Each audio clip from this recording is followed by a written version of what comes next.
So it seems I learned something about every video that I make, and I learned something on this video. I learned that that is the loudest air conditioner on the planet. I learned that I could use some noise canceling microphones for Planet Loud type air conditioners. I also learned what it looked like when I'm tired. I don't quit very often when I'm tired or because I'm tired, but I do, however, have trouble finding my words apparently when I'm tired. And it was rough to watch. The whole video was kind of rough to watch, but I went with it anyway because there was a lot of content. And I added some stuff in that made me laugh. Hopefully you'll laugh too. And maybe we'll learn a few more things together. So I plan on making a trip to Kentucky here pretty soon. Well, this Friday, and it's Monday, so it's a good time to check the old wagon out, see what it got going on. Had a noise over speed bumps and stuff, so got that. That's what I thought it was the whole time, and that's probably some of it. The other part is that somebody totally missed with that. So we'll fix that. And then this shock is tight, but it's leaking, so we're gonna ignore that. And then the exhaust, slight leaks. Check. Notice it has some exhaust noise up here. I think maybe in this area a little bit. Here, not so much here, but here. No leaks. Everything's dry and clean, so check. Yeah, it looks good overall. So I got the old torch out, heated up these bolts, and somehow I did not break them. Well, heated up the manifold so they come out. And this is the gasket that was in there, and it was leaking, which is weird. I didn't understand why that would leak. But sure enough, it came loose. And oh, don't worry about that, that's fine. I think I need to put a free flowing one of these on. Get all that horsepower.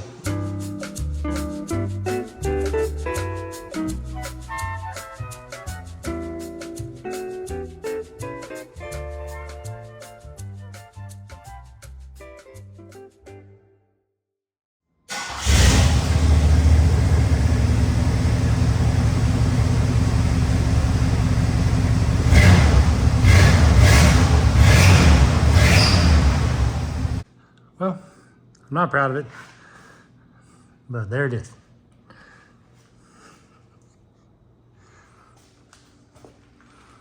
Well, I got the exhaust fixed, such as it is. I put my dog pin Flowmaster on there. Literally, it was I was using it in the corner of the dog pen to make it where they couldn't dig out in the beginning. Now they how happy they can be, they ain't going nowhere. But the old mufflers are pretty rusty. Leaks at the pipe, or at least the manifold, all kind of crap. So now I've got my fancy Chinesium carburetor on there. Gave up on this one because it's got all the electronics on it. I tried a computer in it, it's just running Richard and Bill Gates. So I've got a regular distributor I'm gonna put in it. And hopefully this thing will work half-assed. But I am working on bending the fuel line up to fit. I thought about kind of mating together piece of rubber hose, but I think I'm gonna try and bend the whole thing all the way down to the pump tomorrow, which is, well, it's already tomorrow, but yeah.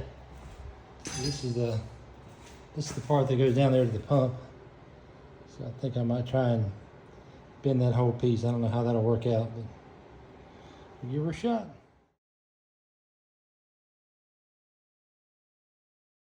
Well, things have progressed. Get all electronic shit off there, bug, and work on it.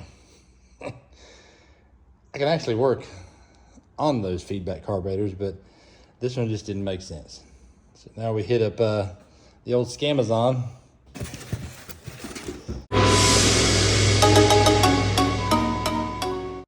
Well, another indication this thing just wanted to live. Look at this. It is gone.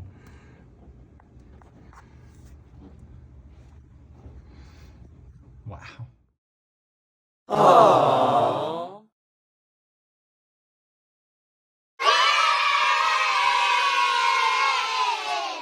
Well, I got an old scribbler out, and I am not familiar with Osmo bubble stuff, Buick things, but this is definitely from China, and I guess it just has to be that way.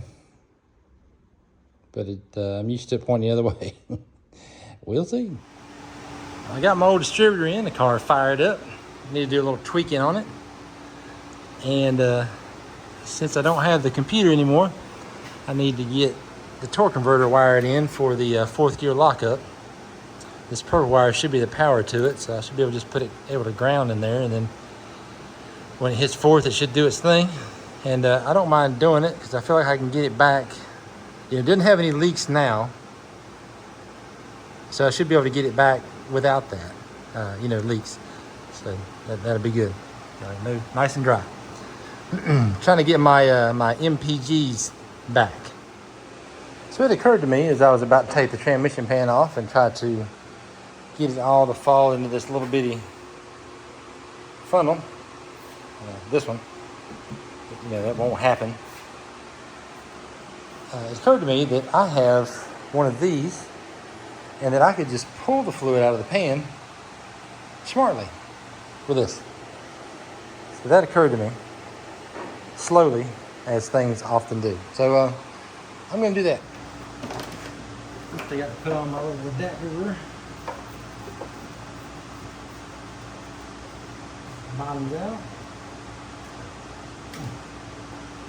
Down there nice and tight like. And then have the switch on the pump the wrong way so it blows a bunch of fluid back in. Oh, now I got it.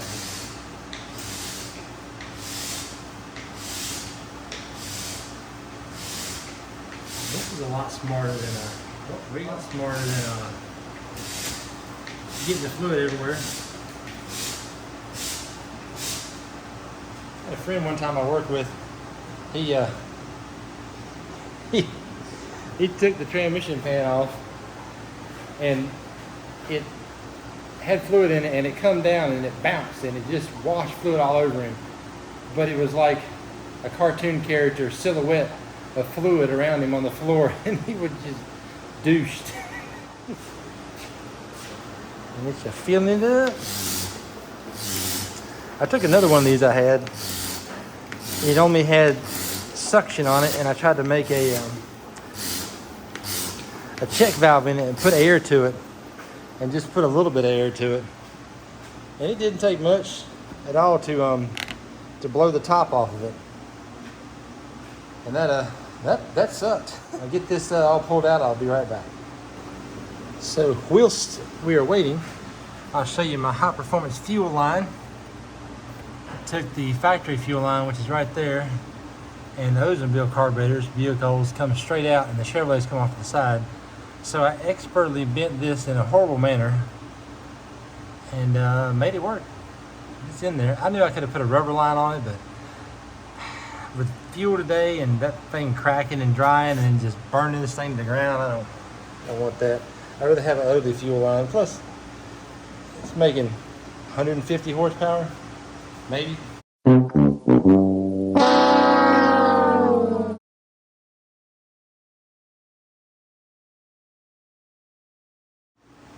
Heck, with my new Chinesium Quadra Flood, it might be making 152 horsepower, which would be crazy.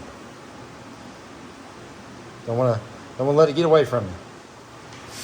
How much fluid does this damn transmission hold? All of it. I don't even know why we have these conversations. 3 hours later, turning butter over here. That are like the Acme Coyote plunger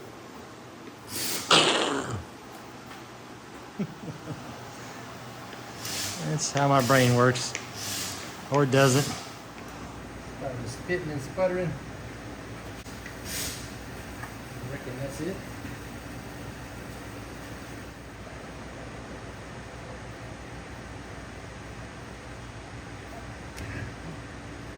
I got it all stood up. So it all drained back down in there and not run all over my pretty pristine floor. Don't mind that, or that, or that. Also, another thing I got to do while I'm wiring is wire in the choke, because this thing had the exhaust heated choke. There was a vacuum line that went to it, and this tube vacuum line went, you can't really see it, but the other side, and pulled exhaust heat through here to heat the choke up. And also this went against it to add heat to it as well. It wasn't that great because this clogged up, and where this runs through down the exhaust crossover port, it doesn't let it heat up as much, but electric chokes seem to do better in my opinion. Unless you sit there with a key on when it's cold and don't start it, and then the choke will come off and you'll be doing the Michael Jackson stomp on it. Next we pull the paint off, see how much of a mess we can still make. Of course, this cover runs past the front of the transmission pan. So we'll go ahead and gently remove that.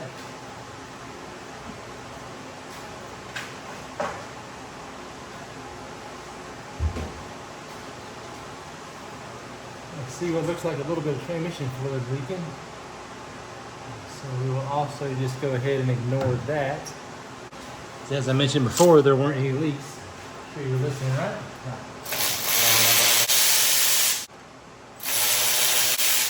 How much fluid do you reckon is going to run right out my orbitals? I used to like building transmissions. Something happened. I see fluid dripping.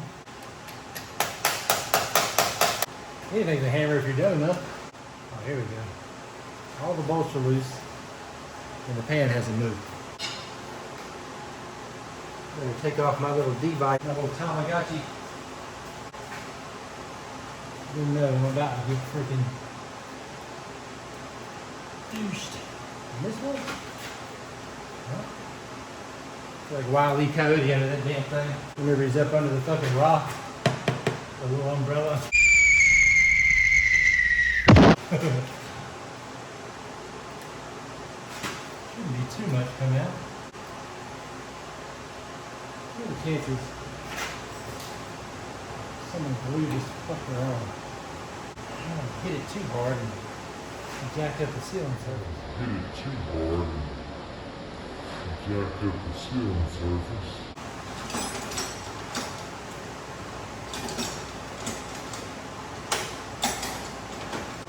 Try putting this in there. It's a little more flimsy, not quite as mean as the screwdriver.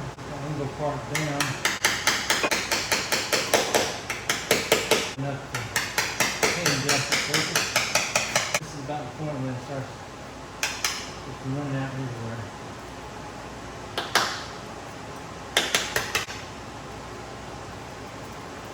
Alright, I really want this running all down my arm and face.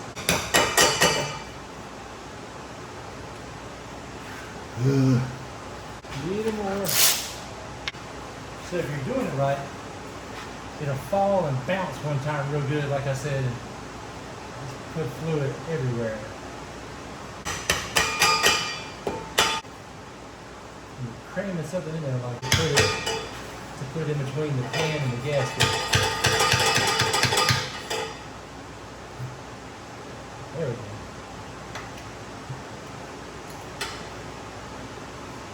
Fixing on the transmission mount now. Either this will go well, or I'm going to YouTube from my computer how to get transmission fluid off the phone. It's stuck on there good. I know if I let go of it, it'll end up in the neighbor's yard.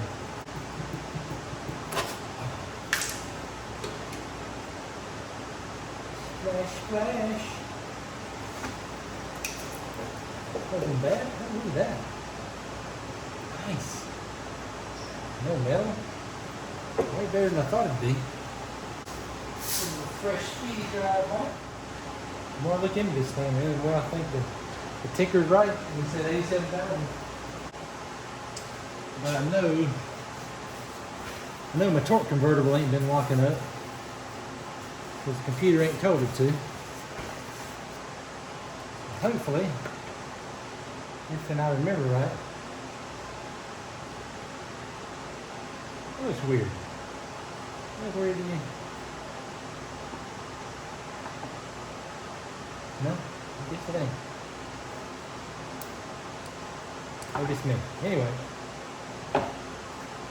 If I remember right, the purple wire comes from the brake switch and feeds power in all the time.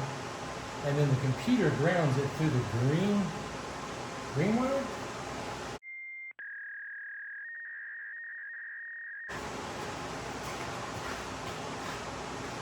Because there's power and ground.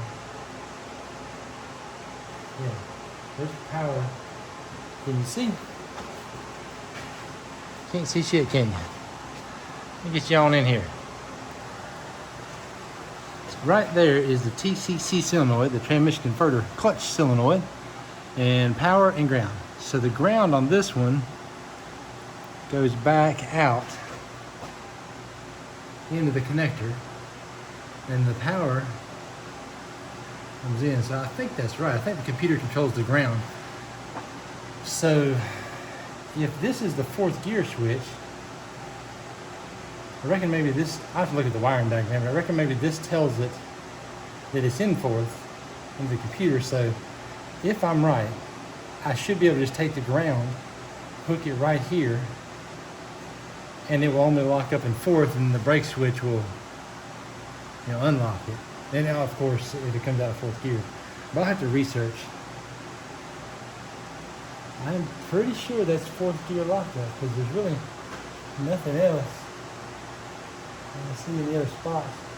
And there's a spot on the side of the transmission here, right by the servo cover. So I think that's also fourth. Man, it's been a while since I built one of these 204Rs. So I think what I'm gonna do is let this bad boy drain and get a little sleep, maybe more than 3 hours. Come back out in the morning to a huge mess, put some more speedy dry down, and hopefully also we'll have done the wiring to have the knowledge of the things so I can get the fuel mileage. Good night. 3 hours later. All right, it's the next day and I'm back. I didn't really go anywhere. I just went in to sleep. So I got my power probe wired into purple wire. And now I'm gonna let it down, and if everything's right, or I'm right, or something's right, I probably ain't right. My power probe will beep once I get it all hooked to the battery, and then when I hit the brake, it'll stop beeping, which I see. Alrighty, I don't know if you can hear that or not, but that is the sound of the ground power probe, and it should switch to a high pitch once I put power to it. It do. Ground, power. Sweet. So that means I got power coming down there. Here's my little 2-prong switcheroonie. I think that's a 1/4 inch NPT.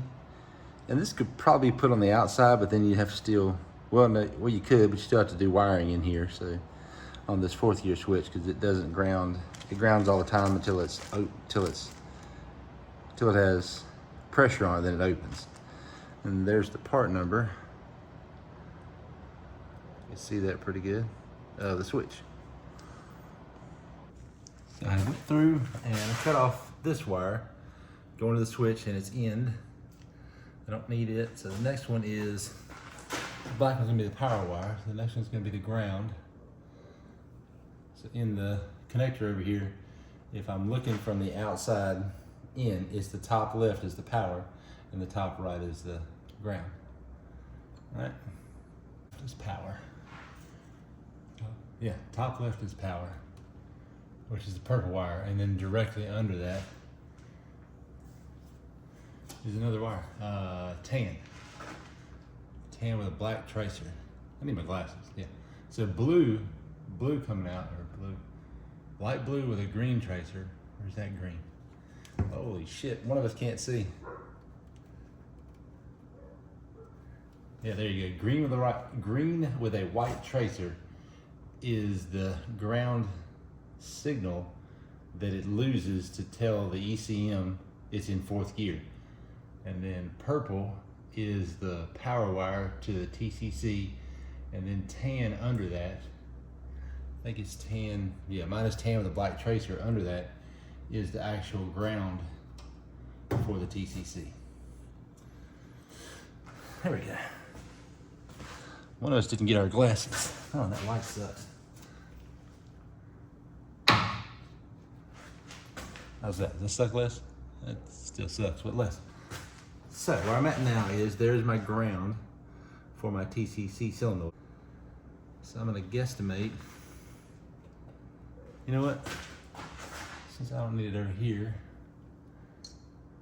I'm gonna snip it, and I'm gonna bring it out of this harness holder and put it about right yonder. So where my new connector goes. And I don't have the cool guy connectors, so I'm just gonna have to, well, let's see. I don't know how good you can hear that. I should have a microphone on, but the ones I bought weren't that great.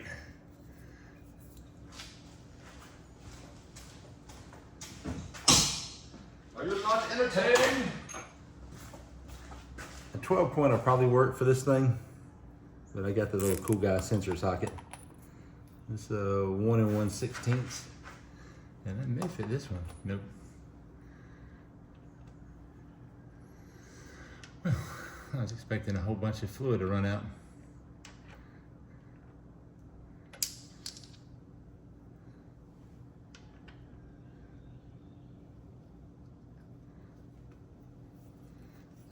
I will guesstimate, and I don't feel like this little switch has a diode in it. You know, a diode is a check valve for electricity. You don't want to over tighten this. If you crank it down good and hard, it might snap the valve body or some craziness. And I'm gonna come in this way so I'm not having wires hit my side of my pan. Not a whole bunch of room in there.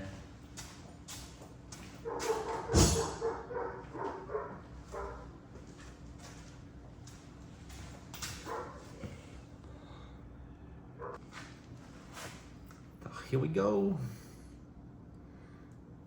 Hope I didn't get in there. These things, it's not often you buy a cheap tool and they work great and make you happy. I've had these things 15 years, maybe 20 years. When they die, I don't know what. Tool aid. They have a telephone. Anyway, when those things die, I'm gonna have a service. Probably. Obituary in the paper. I'll be sad. I'm sure somebody else makes them now, but I like that pair. There are many like it, and this one is mine. So this is again the ground side. This connector is kind of works for this somewhat, but the one that I took off is much better for it.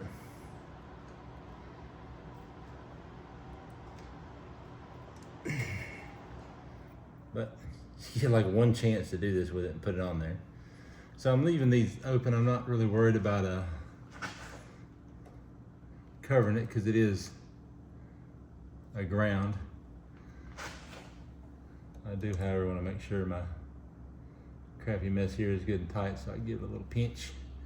It does seem to be. And then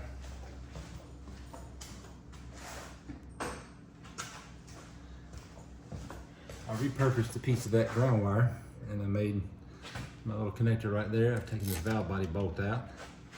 I think that bolt, I think they tore it down to 90 inch-pounds, somewhere near there. not foot pounds, inch pounds. But I will give it a good old guesstimate.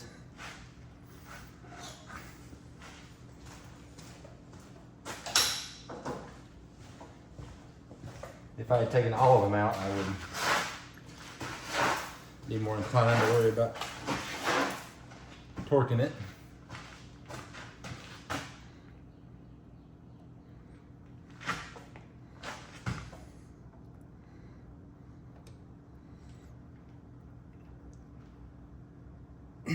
It's like it's not actually made to do what I'm doing here. There it goes.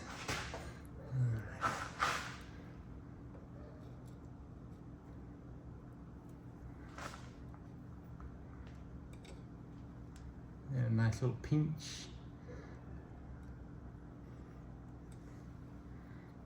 Feels pretty tight and it do. I gotta tighten that down.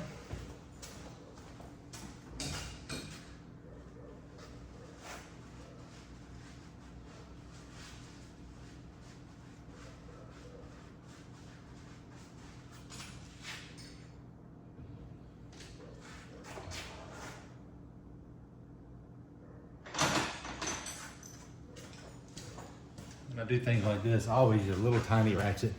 The chances of effing it up are a little less.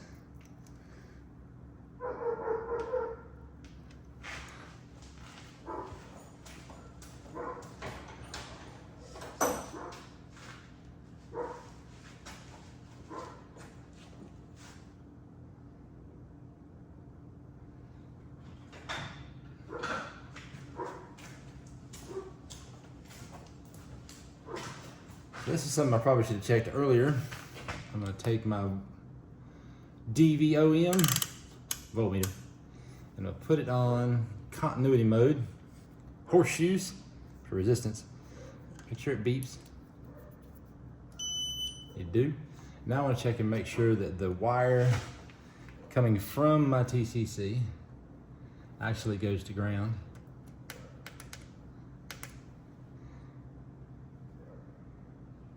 Shouldn't the other side be grounded? Ooh. What if my solenoid's bad? Alright. Stop. I just thought about this. I probably need to make sure my solenoid's good. I just assumed it was. I got my meter on horseshoes, you know, resistance.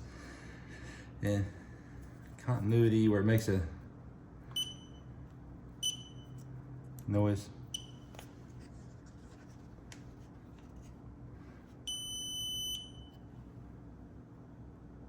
Well, hello. There we go.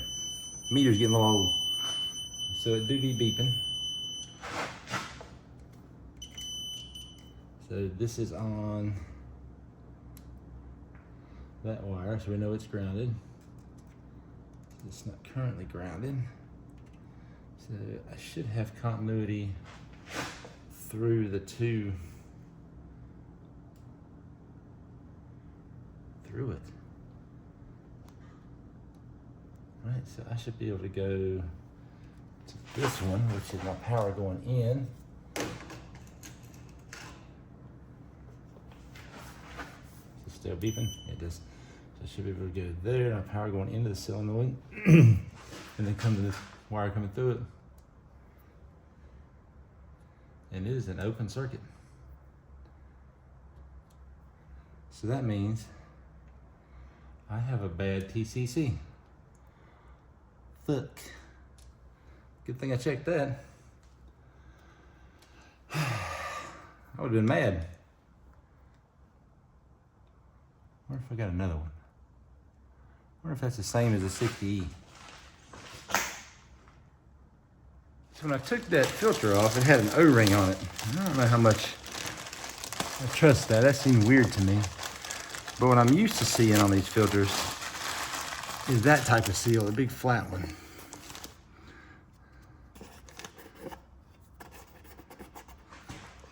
I'm sure there's not another seal up in there already.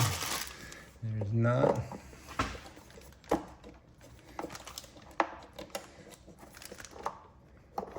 Can't think. Make it all the way up in there. sure it's not gonna rub the crap out of the power wire and F that up. It's not. It's all plastic on the top too.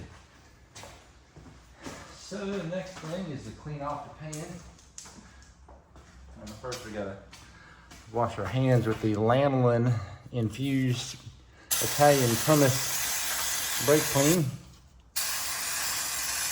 Can't understand why my hands are all cracked. It's weird.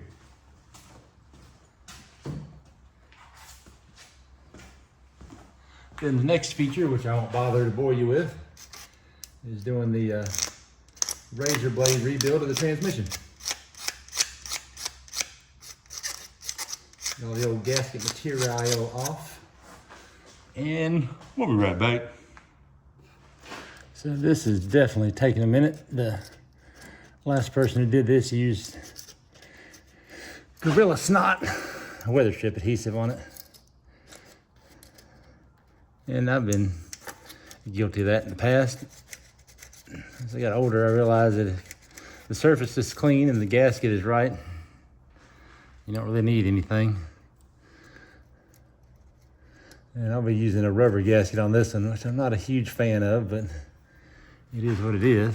At this point, I prefer the cork gaskets on transmission pans.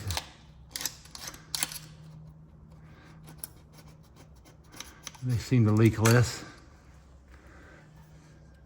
Maybe I'm just not smart enough to use the rubber ones. I don't know. My guy sure did have it glued on. And one of the things that's troublesome with adding RTV to a gasket like this, and the rubber ones probably stand a little bit better, but the cork ones, if you add RTV or weather strip adhesive or something like that,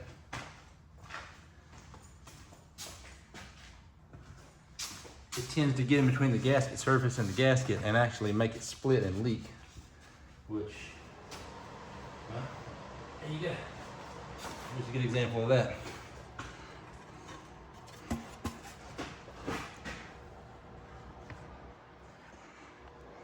This pan had some leaks in it, and see where the gasket's actually split in a few places?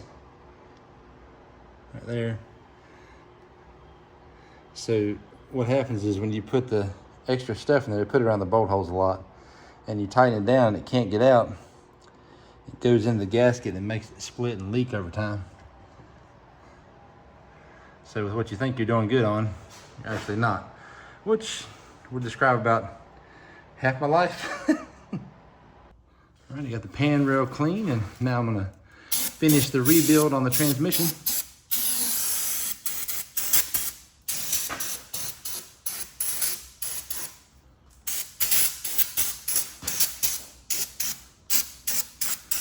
A little bit of hand cleaner. Let that dry. Or at least drip for a while. And it's gonna have more run down the sides and get onto it, so I'll dab that again before I'll dab it up before we put the pan and gasket on there. These things, I don't want a whole lot of schmegma on it.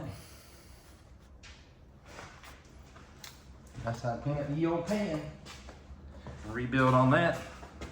This is 100% payback to young Shannon. She used a lot of weather strip adhesive on gaskets and oil pan gaskets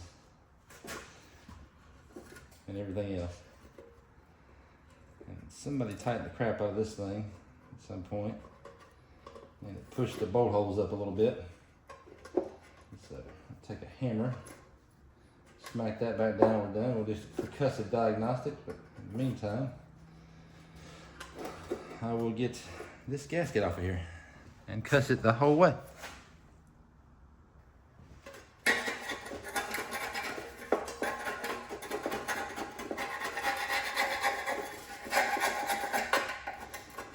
This gasket was actually split way worse than I thought. There you go. The Yeller. Old Yeller. She didn't cry when old Yeller died. She was washed in the blood of the lamb.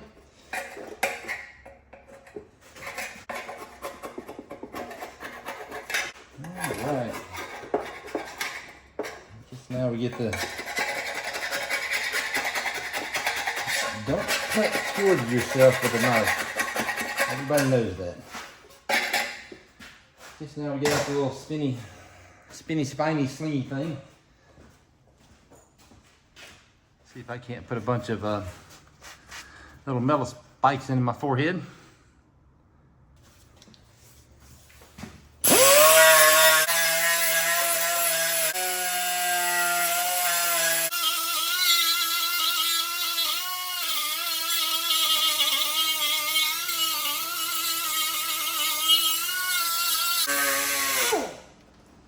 See how thick the bristles are on it. I'll say that. There we go. It's pretty stout. I'm not sure what it's for. It's something I got from my dad a long time ago. I'm sure it's used to do industrial plant maintenance among a bunch of other things, so I'm sure it's for something mean. So I reckon I will finish it off with this little brush right here.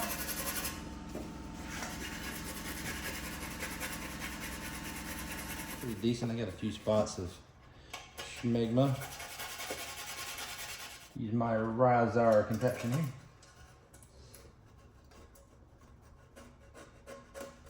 Slip right out, cut my finger off. Be fun if I got this thing out. It'll be funny if I got this thing out. Well, yeah, after the fact it'd be funny. Then the next scene, you see me with my finger all taped up. Dad would cut my damn finger, slam off, and then the next scene would be me off to the side looking at my phone, and all you hear is, "Hey guys, Chris Fix here."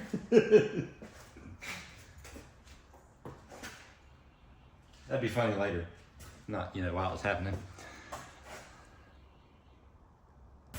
In an effort to save my hand cleaner, I'm taking the magnet out, and I'm gonna wipe as much of this out as I can. I'm getting low on brake clean. And now, since I actually have to pay for it myself, I like to use it sparingly.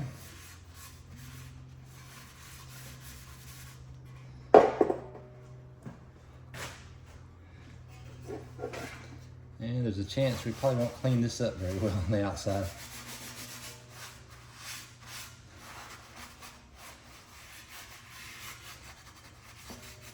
I might. Make me feel better looking at it, right? I mean, it ain't a big deal. It wasn't leaking before. You guys saw that, right? You'll back me up on that.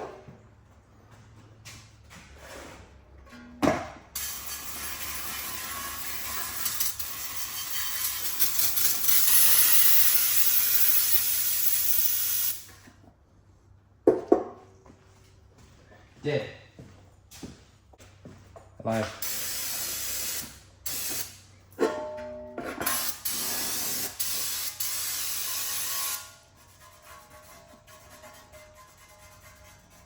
Some clutch material. Guess after 40 years, it's not so bad. All the bump is where the magnet goes.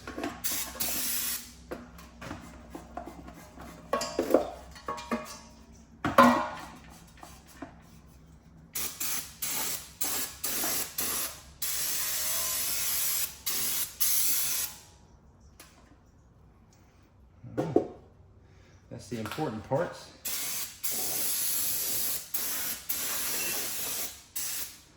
All dried out. Now for magnet. It's a little fuzzy, but not bad. You pull it out and the entire pan's caked with black stuff, and this magnet looks like a damn porcupine that's all pissed off. You may have an issue.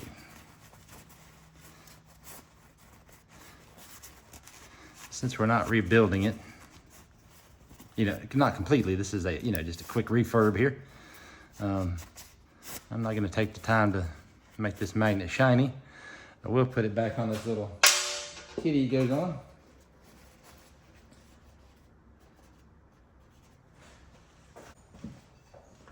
Give my bolts a good cleaning.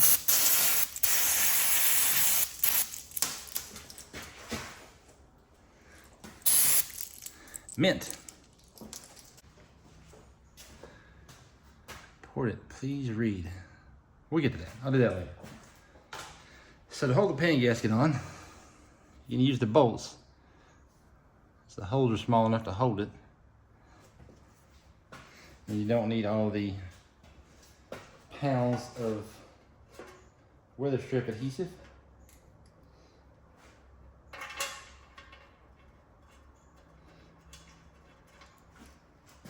And I'm certain they were like this back in the day when I was using pounds of weather strip adhesive. I chose to ignore that.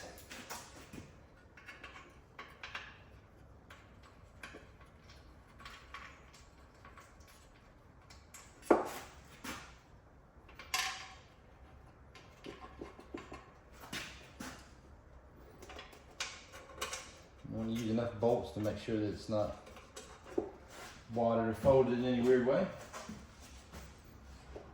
Probably don't need to get all that brake clean out, but I feel like I did. So I did.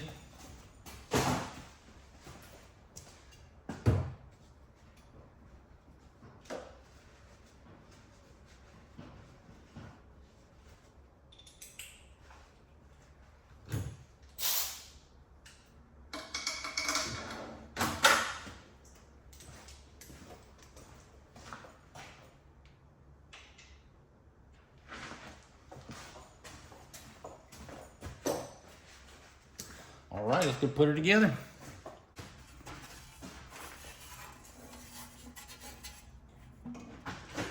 Try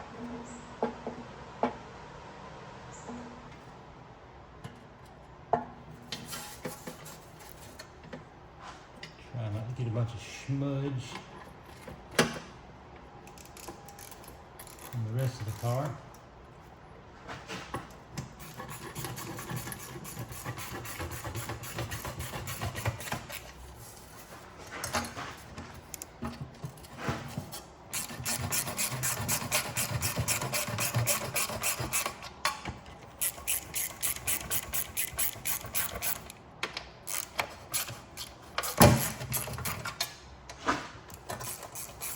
The washers and cranked up on the threads a little bit where they were sticking when I took it off. These now.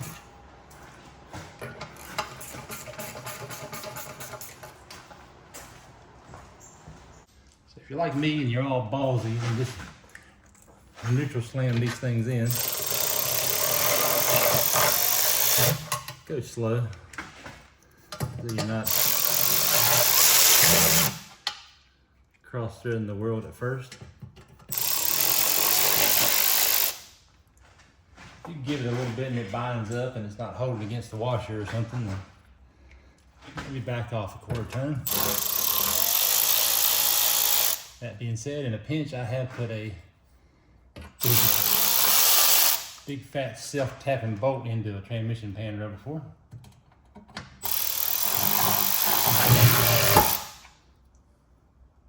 Not proud of it,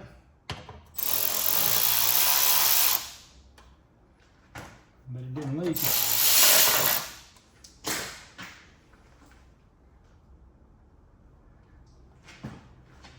Yeah, saw me drop that bolt. There we go.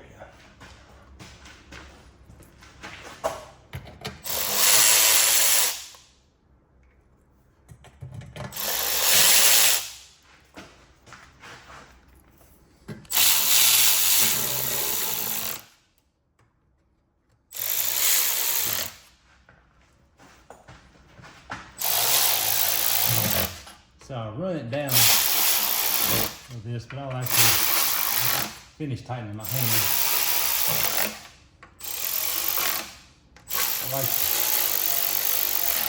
I like the way it feels.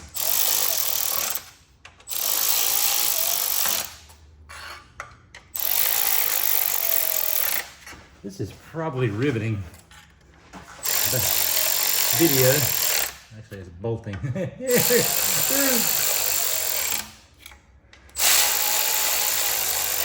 See myself out.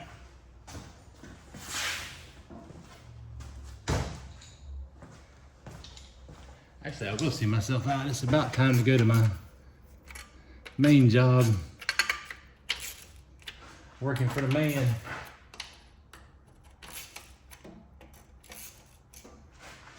I reckon I should get you in here and show you.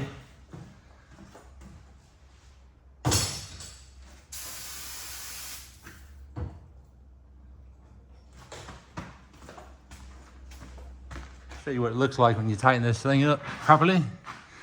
See the gasket there? You see it kind of pick up a little bit. That's all you want. You don't want it to start squishing out.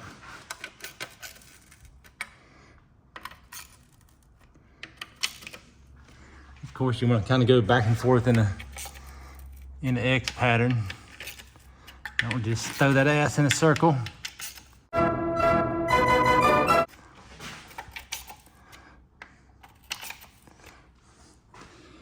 Work your way around it till all your bolts are uniformly nice and snug. And I am sure there is a torque spec somewhere you can look up.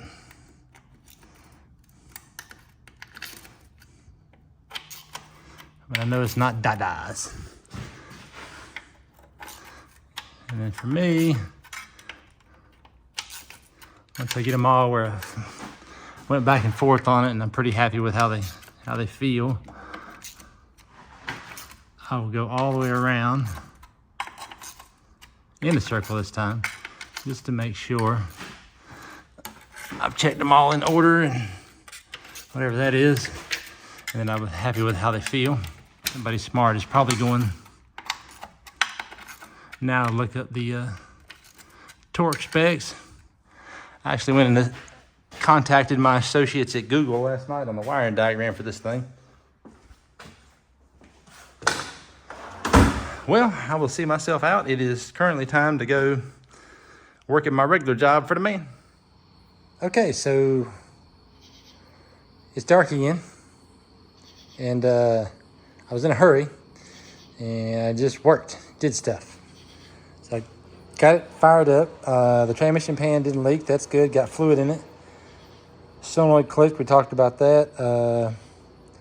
When I deleted stuff, I didn't realize that the computer had something to do with the air conditioning. You know, it's carbureted. Why would it? But it does. So I had to bypass, fix all that. And I found it was low in Freon, so I had to call the parts store, asking to have some Freon out. It was a whole deal. Played the pin and throttle game to get there. Got all that, got some vacuum line for the distributor. I need to put the radio in and wire up. Well, to complete out here, I've got to wire up the choke. And it seems to run okay-ish in the garage. I use this thing to adjust the carburetor because you can't get to the screws because they're freaking hidden under there because Quadrajet. I shouldn't say that. Those are good carburetors. This one remains to be seen. Amazon. So yeah, next thing is to get the choke wired and then I guess take it for a test drive, see if my lockup works, see if any fluids blow out of it. And then put the radio in. And it's only about 9:30, so we should be good. Only got to leave at about 5 a.m. So yeah, this is where the computer goes in these old cars. And it's actually got a, well, say it's a map sensor, but it's actually a baro sensor. It takes its reading inside the car. And then it's got a map sensor outside on the fender. Pretty sophisticated. A hell of a lot of work for just a carburetor when there was already fuel injection in 86 they could have used.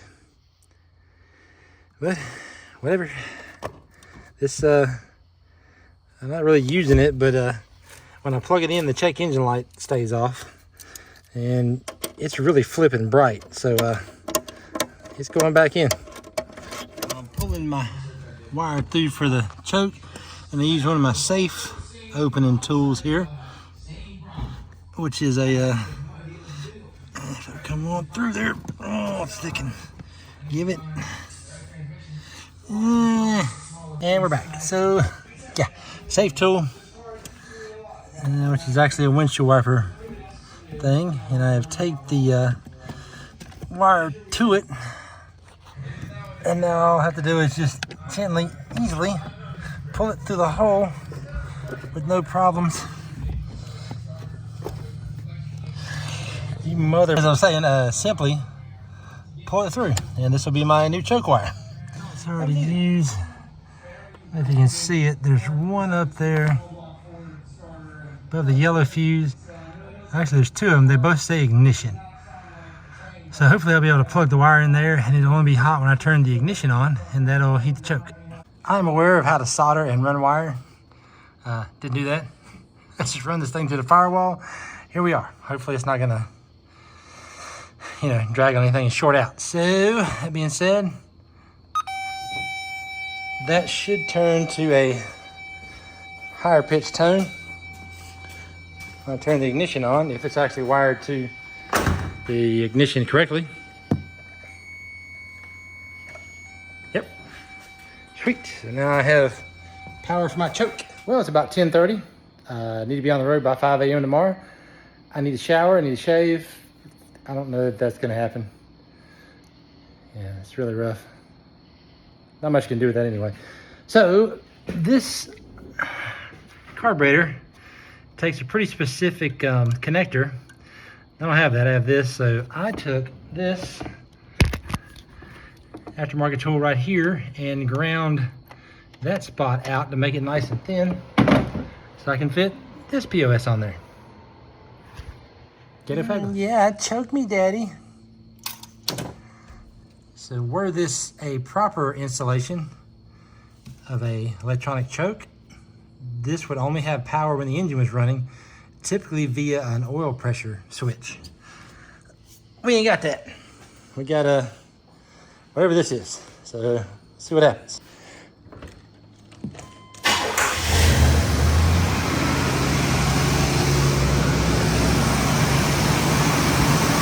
So it's up on the fast idle. The choke pull off works.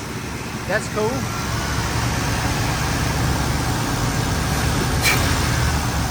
It's taking a little bit longer than I wanted to turn the choke off. So I'm gonna lean it out a little bit by loosening these 3 screws, and I'll turn this whole unit, this plastic piece, clockwise some, and that will move the choke like that.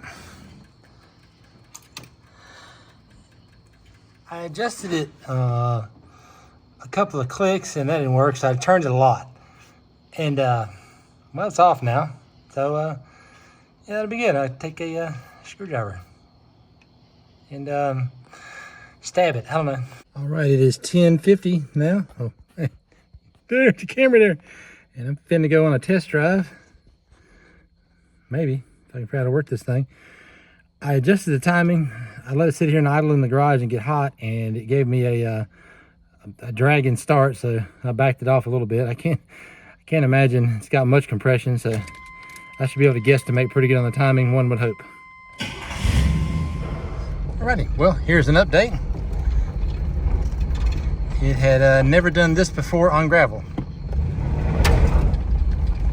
So that's got to be good, right? Seems weird going over the speed bumps, heading out of the neighborhood, not hearing the exhaust and right rear shock clanked together or apart. It's hard to tell, but there were definitely some clanking. Not a big fan of how this thing stacks the shifts up, but I guess that really doesn't matter. That would be what it is.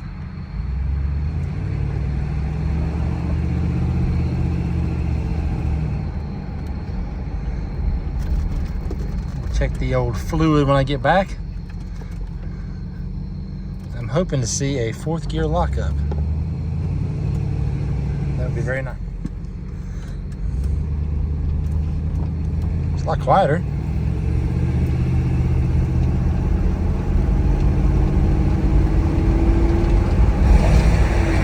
Third.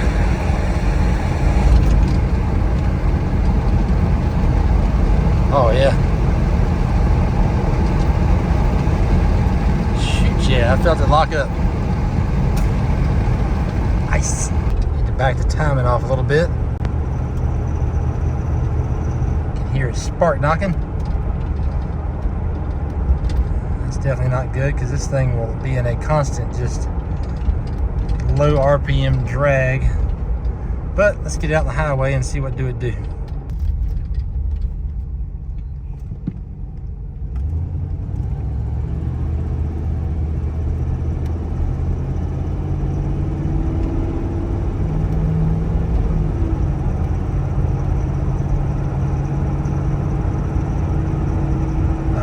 Part knocking like crazy. I have to knock some more timing out of it.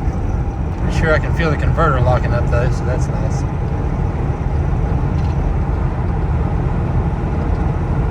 It's so much better. I don't see it covering the headlights of the car behind me with smoke, so that is definitely a plus. All right, well, go up here to the next exit and pull over and adjust the old timing. Okay, scratch that. I'll go to the next exit and turn around because I left my, oh, we're getting it. Whoa!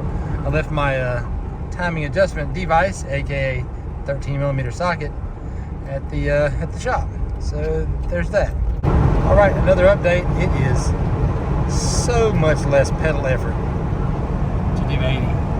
Like, it's just big toe. Barely touching it. That may turn out to be bad. This could be foreshadowing and my ass gets a ticket, or everything will be fine. It's probably fine. No problem. I'm gonna give you an update on what time it is. Doesn't matter. It's late. I keep on to be early. It's time to check the fluid in the old shift machine.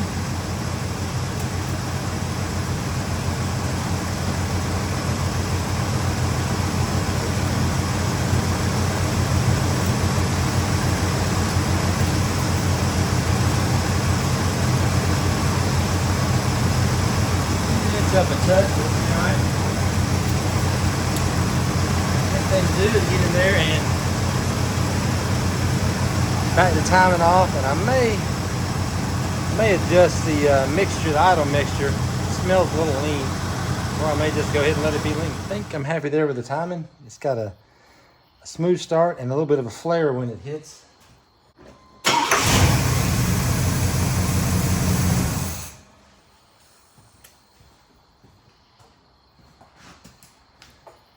Yes, I should put a light on it. It's all grungy and I can't see, and it's too late, and I don't feel like cleaning it all up and effing with it.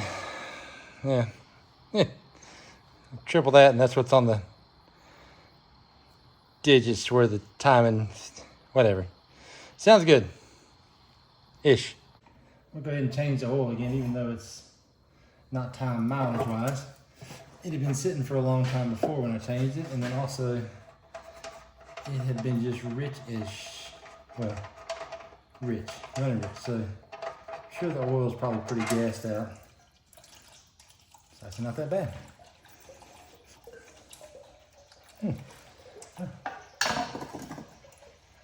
How about that? But we'll change it anyway. Compared to damaged engine parts, oil is cheap and you really can't change it too much. It's not that dark. Not as dark as I thought it'd be. Boy, it was that first time. First time looked like it was straight out of a dinosaur's butthole.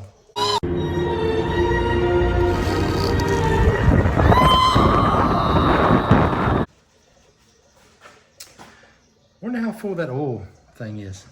I certainly hope I don't find out today. Just while that's waiting, I can go ahead and check the old tires.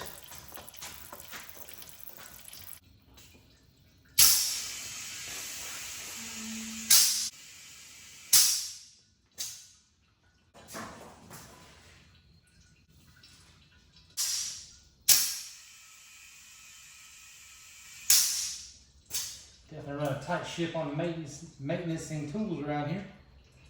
Not really.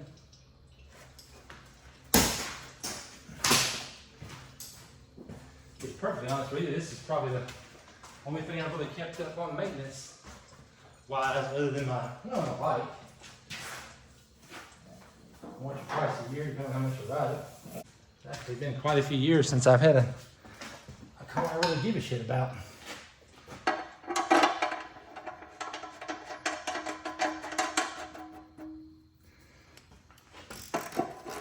Kind of just been hauled up in my hole at the house and went to work and minding my business. Of course, I think for a few years, a lot of us have done that same thing. Look at that, my fancy stainless steel exhaust. Got a little brown tip to it. Heck yeah. Look at that right there. Yeah, that's what happens when you run boost through it. Or not.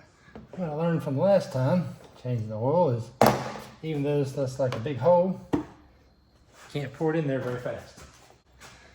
Knowing that, I'll probably still make a mess. I really want to pour this fast because there's a bug crawling up the side of my head. He hasn't bit me as of yet. All right, spill a little bit out.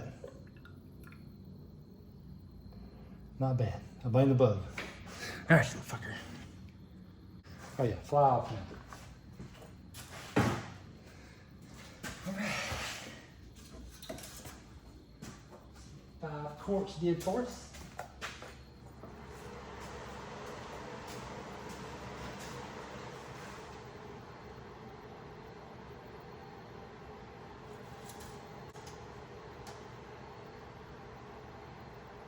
All right, filled her right up.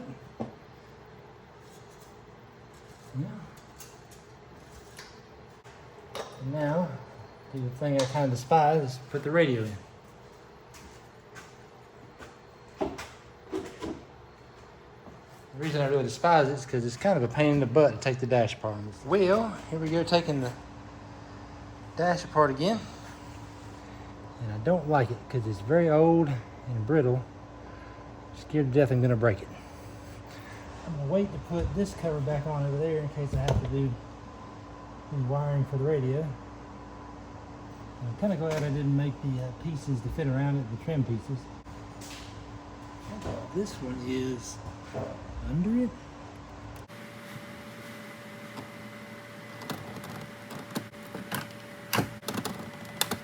Oh no, the bolts are behind it. Let's get my handy dandy. Oh, smack the shit out of the phone. That's good. Handy dandy trim removal toolkit. Full of metal shavings for some reason.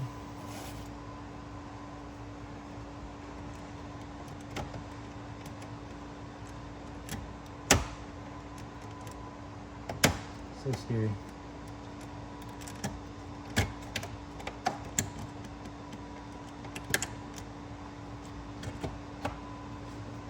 All right. Yeah. Yeah. It's behind it. Okay.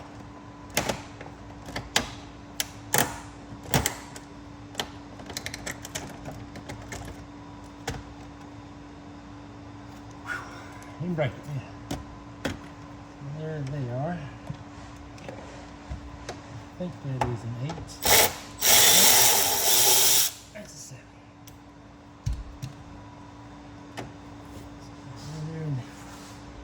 Not demolish that one somehow.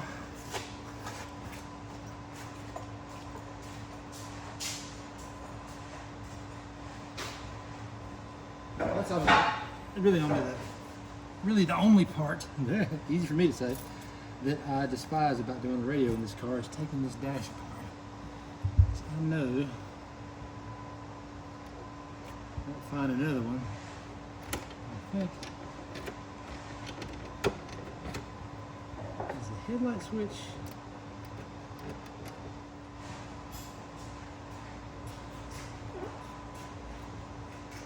Ladies and gentlemen.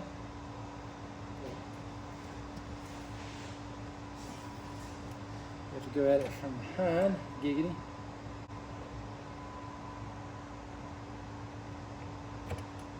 Catch it just right. A little tiny, I don't know if you can see it or not, but push that in, that's what holds it on the headlight switch. And from there, you unhook this little, unscrew this little thing. Turn it off so your batricity don't run down.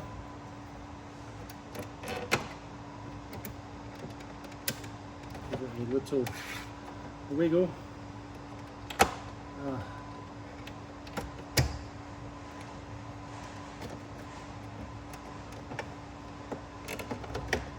No! No! God, please, no! No! Despise those noises.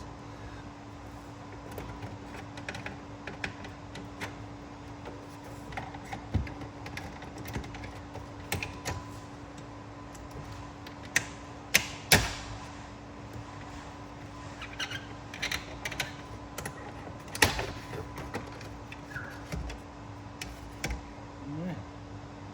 Came out. Didn't mangle it. Which is very surprising. Yes, there's a bolt missing over there. Don't judge me or do. I don't give a shit.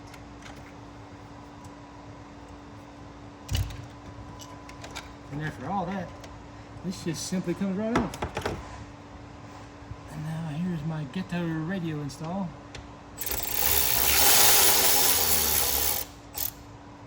Kind of wanted some tunes. And it served a purpose until it quit. It just quit on my last trip to Charleston.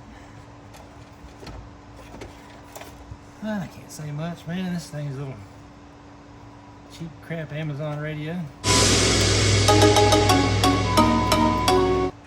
And think about how small they are when they don't have a CD player. CDs nuts, no. CDs have gone the way that records have went. But I still like to listen to records sometimes. Especially when the right person's around. Get a little Barry White for a certain country singer.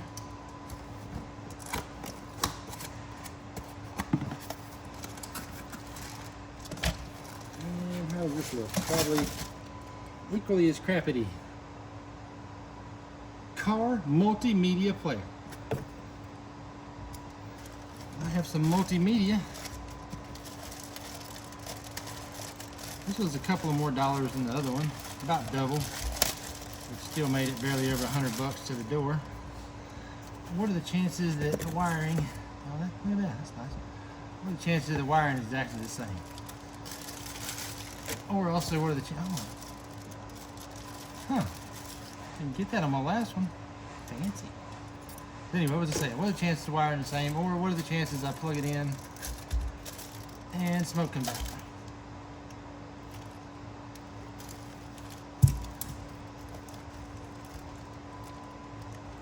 This comes with a little microphone. I might try that. The other one had the microphone made into it, and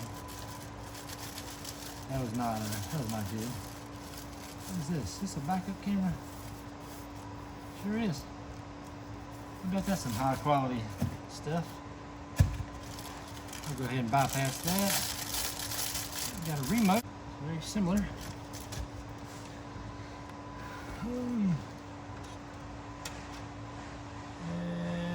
Look is where it stops it.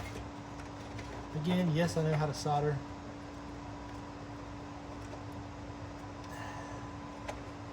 No, I didn't do it. So, give me a little bit, we'll go cut all of these.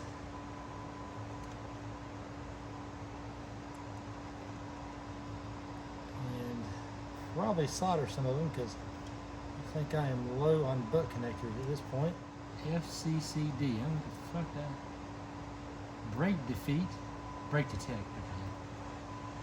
Steering wheel control. I don't think I need any of that. So after quickly looking at this menagerie, found out they are in fact wired the same. But the difference between before and after looking at all that was I got my glasses.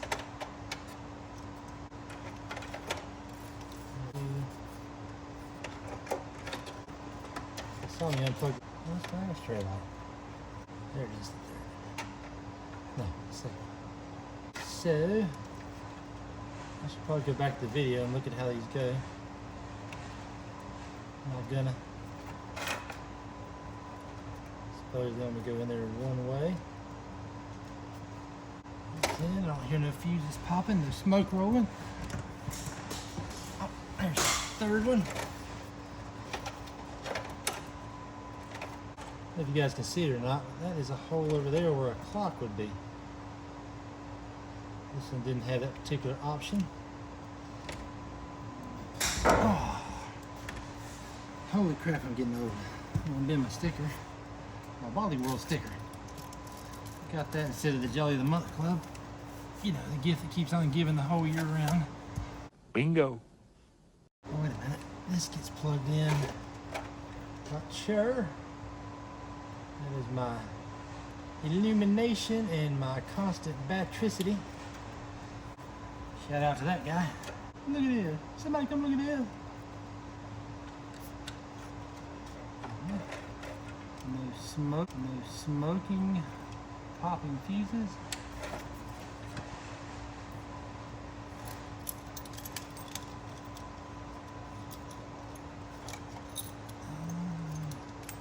See what it says.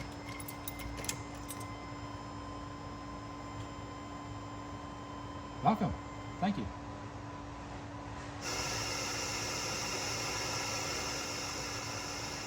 Looks exactly the same. I won't be hooking up a radio station because my antenna is it's not great. I guess I could try.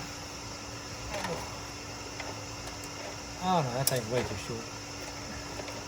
Story of my life. Alright, so I reckon now we'll figure out how to mount this bad boy. Is there enough room for this one? Nope, sucks equally as bad. Well, I went and hit the thing and connect and it popped right on the CarPlay and here it is. And it is a ghetto mount. And it's gonna be ugly, but it works. At some point, I may make something or buy something nice for it, or I still have the factory radio, so maybe I'll get one of those things that goes somewhere else and you turn it on with the factory radio. I don't know. At this point, I'm tired. I forgot one thing. Yes. So nice. Hello. I see me. It is 1 a.m. I've got the car out. I got this big bastard pushed in here. So when I get back, I get to put that back together. The traditional Hemi tick has plagued this one. Smoked the cam and all that stuff. But it doesn't have a carburetor, so maybe I won't need any more vacuum lines. I'm tired. I'm a little silly. But I was silly before I was tired. So that doesn't really count. It's tomorrow. Actually, it's still today. I got it all washed up and loaded up.